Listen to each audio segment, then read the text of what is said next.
तुम्हाला खरं सांगू का हो, माझ्या आईवडिलांनी खूप कष्ट केलेत.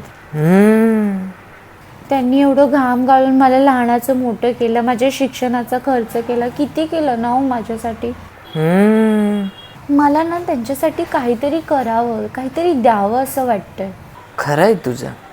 लई कष्ट केले तुझ्या आईवडिलांनी. माझ्या आईवडिलांचं काय, डाळजेला बसून पिक्चरची गाणी म्हणत बसले होते. तुझ्या आईवडिलासारखं कष्ट थोडी ना केलंय. खरं ते सांगतेय मी. हो मग बरोबर आहे ना. तुझ्या आईवडिलांनी घाम गाळून तुझं शिक्षण केलं.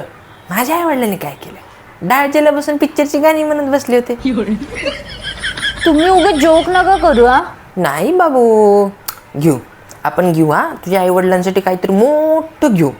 माझ्या आईवडिलांचं काय, डाळजेला बसून पिक्चरची गाणी म्हणत बसले होते. बस झालं हा. आता आलं माझ्या लक्षात. कष्ट दोघांच्याही आईवडिलांनी केले. आपण जे काही देऊ ते दोघांच्या आईवडिलांना देऊ. अरे वा, हुशार आहे माझी बायको. तुमचं नशीब चांगलं आहे म्हणून हुशार बायको मिळाली. हुशार नसती तर काय केलं असतं. मग मी पण जाऊन बसलो असतो डाळजेला पिक्चरची गाणी म्हणत.